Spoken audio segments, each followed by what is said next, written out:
Hello, welcome to the Big Ideas Show. I am Liu Batchelor and today I am joined by Joe Taylor from the Kent Young Carers. Hello. Hello, Leo. Thank you for having me. Thank you very much for joining us. You're welcome. And can you tell us a little bit about what it is you do at the Kent Young Carers? Yeah, so I work with young people between the age of 5 and 18 who have someone in the home with an illness or a disability, be it mental, physical, or are misusing substances, and so therefore care for them in some way or are impacted by that illness or disability. Okay. And we're going to be talking more about that, aren't we? And specifically with this focus of, I guess, the unidentified young carers, those that don't know that they are potentially a carer. Yeah, hidden young carers is a big part of the mission, really, is identifying those that aren't getting the support that they're entitled to. Yeah, definitely. We're going to be chatting more about that after these titles.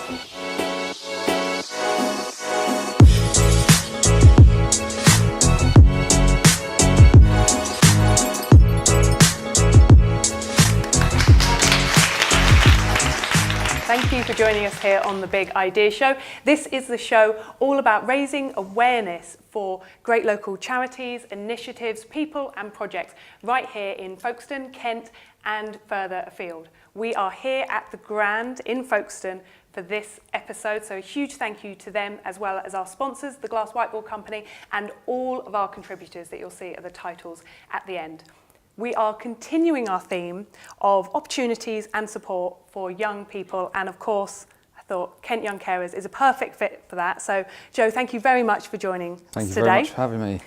So, Kent Young Carers is part of the Imago group, right? Who are an action Yeah, they're charity? social action charity, Imago, previously voluntary action within Kent. Okay, brilliant. And am I right in thinking you provide initially assessment and then the support for young carers in the form of, let me get this right, so it's kind of workshops, you do kind of days out, one-to-one support, and also, I guess, a social element, having them know that there are other people like them who have maybe some of the same challenges that they go through. Yeah, absolutely. Yeah, all the things you just mentioned is stuff we put on for them, and yeah, that's a big part of it, is them knowing that they're not alone and that there are other young people doing the same thing out there and gaining some mutual support that way. Yeah, definitely.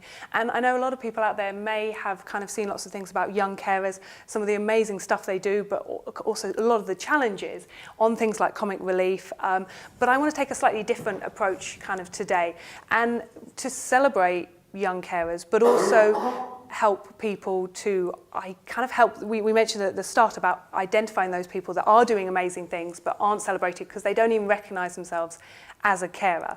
So I want to start with this question.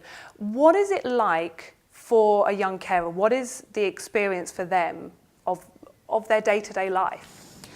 I mean, it would really vary from young carer to young carer because it's such a broad thing in what they could be doing and the person, what illness or disability the person they're caring for has. But some common themes, I suppose, would be that quite often, you know, their ability to do their schoolwork is impeded.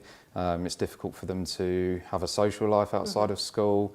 You know, and they're spending a lot of time caring for siblings, caring for their parents, and not just the practical side of it either. It's recognising that, you know, the emotional impact it can have. Children worry a lot. If they've got parents who are sick or siblings who are sick, they're going to worry a lot about that. That can affect their concentration in school. It can affect their lives in just any way you can think of, really. So it's difficult to sort of give a one-size-fits-all description, but sort of, yeah.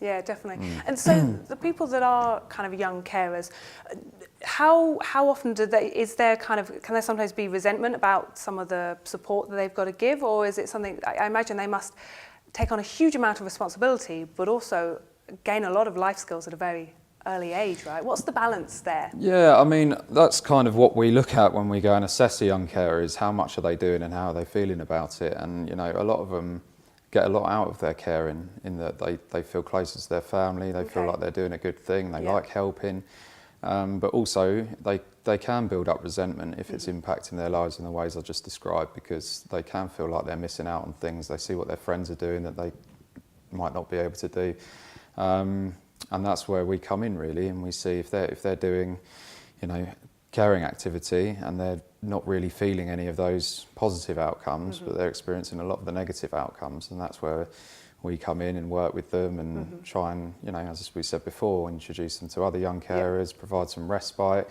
provide support in school, help them see the good they're doing, what an amazing thing they're doing, and try and reinforce that sense of doing something good and celebrate it, as you've just been describing. Yeah, definitely. Okay, so what about, we mentioned at the beginning, those carers that aren't identified as young carers, aren't currently receiving the support. How do you try and reach out to those that, exactly as you said, they are just caring for their family like, I'd like to think we all would, maybe not to the extent that kind of some of these people are, but and they want to be close to their family. What's the challenges for you in terms of identifying them and also getting them to recognise themselves as a carer and someone who deserves support and celebration? Yeah, I mean, hidden young carers is kind of, what we're setting out to try and find and identify and support, because, particularly for children who grow up doing the caring from a very early age, they've never known anything different. Yeah. So they don't know they're a young carer, this is life. So it's really about raising awareness, and we do a lot of going into schools, platforms such as this to help get the message out, talking to delivering training to other agencies, social services, early help, even GPs we try and deliver training to, so that because anyone can refer to us, and also what a young carer is, because certainly before I started working for young carers, I had a very fixed idea of what a young carer was, and that's what I saw on things like BBC Children in Need, and that's those young people who are doing a really active, practical caring role, helping mum getting in and out the bath and getting dressed. But that's not all it is. It can be a whole range of things. You can have someone caring for a sibling with a disability. Or it might be that they're not even doing the practical side of it, but as I said, they're worrying about that sibling all the time. The sibling's in and out of hospital, or the sibling's got very challenging behaviour. The family can't go out together as a family not in that situation could. And if they do go out, all the attention's on the sibling with the behavioural difficulties. That's all having an impact on the young person, even though they might not be doing what the sort of stereotypical caring that we think of. Yeah. So just kind of raising awareness that any young person who's living with someone who has an illness or a disability would be considered a young carer, and they could be registered. They might not necessarily need an intervention in the form of groups and one-to-one support, but they are a young carer and they're entitled to an assessment by law. So they should have that in case they do need that support further down the line. If not, then. Yeah, definitely. Okay, this is a really interesting kind of something. Like you said, really raising awareness, not only of what you do, what they do, but raising awareness for themselves, for someone to self-identify. So we're going to have a quick break now, and then I want to come back and ask some of those things that we, as the general kind of public, but also for young carers, what they should be looking out for. So we'll be back after this break.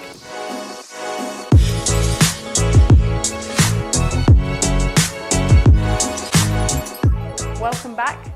We've been chatting with Jo Taylor from the Kent Young Carers, part of the Imago Group, and you've been telling us, haven't you, about some of the amazing things that these young carers kind of do in their day-to-day lives to support like family, siblings, and some of them don't even realise or recognise themselves as young carers. So I want to, I guess, give you this platform now to kind of do a shout out to anybody watching who might not see themselves as a carer, but is doing more and is entitled to support. So what are some of the things that maybe a young person might be experiencing or kind of are going through that kind of can help them self-identify, really? Yeah, I mean, if you are a young person and you're living with, a grandparent or a parent or a sibling, anyone in the home who has an illness or a disability, and that's some way impacted on you, even if it's just, the emotional impact that we spoke about, worrying about that person, or that you're helping out to, with things that you might not, you notice your friends don't have to do that sort of thing, like taking responsibility for, going and picking up the food shopping because mum can't do it, things like that. That if you think you might be a young carer, then just talk to someone about it. Talk to your school, talk to your mum or dad or whoever you've got at home, and get yourself referred, because if you think you are a young carer, you probably are, and there's nothing to lose in being referred, because you are entitled to an assessment, and the appropriate support will be offered. Yeah. And it's not the same as social services or anything like that, is it? You are a charity to support, and that's kind of your pure focus. Yeah, absolutely. I mean, that can sometimes be a barrier with families thinking that, our involvement might lead on to social services being involved, but that's, not necessarily the case at all. And we're completely separate from social services. Obviously, if we're concerned about someone's safety, then we've got a responsibility to refer, but we would always talk to the family about that, and that's not what we're there for. We're just there to support the young person in terms of their caring. Yeah, okay. And what about maybe people out there, people who are coming into contact with these kind of potential unidentified kind of young carers?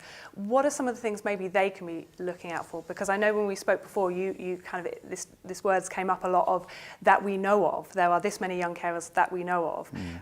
What are the numbers of kind of people within a class? How many would potentially be young carers? Yeah, so they reckon the national average would be 2 in any class, in any school. So it's quite high. And, if that is the case, then at the moment there's a significant proportion that aren't registered and that haven't been identified. In the Shepway districts, which is the area I look after, we've got 800 or just over 800 registered. Yeah. Obviously not all of those are requiring intervention in the form of groups and trips and things like that, fortunately, otherwise, we'd have a lot of work on. But, in terms of what to look out for, there's no sort of symptom of being a young carer, for lack of a better term. But, the things that would normally raise concerns to an adult who's involved with the care of a young person, be it a teacher or, social group leader or anything, such as being late, being tired, being hungry, being, having dirty clothes on, anything that's raising concerns. It's more about remembering that it could be that they're a young carer. There's obviously loads of things that could be the result of, but just having that, could they be a young carer in the back of your mind is what you need, it's really. not that they are necessarily kind of playing up or anything, that they may be, exactly like you said, going through a lot more at home. What is happening at home? Could it be that there's someone who's unwell?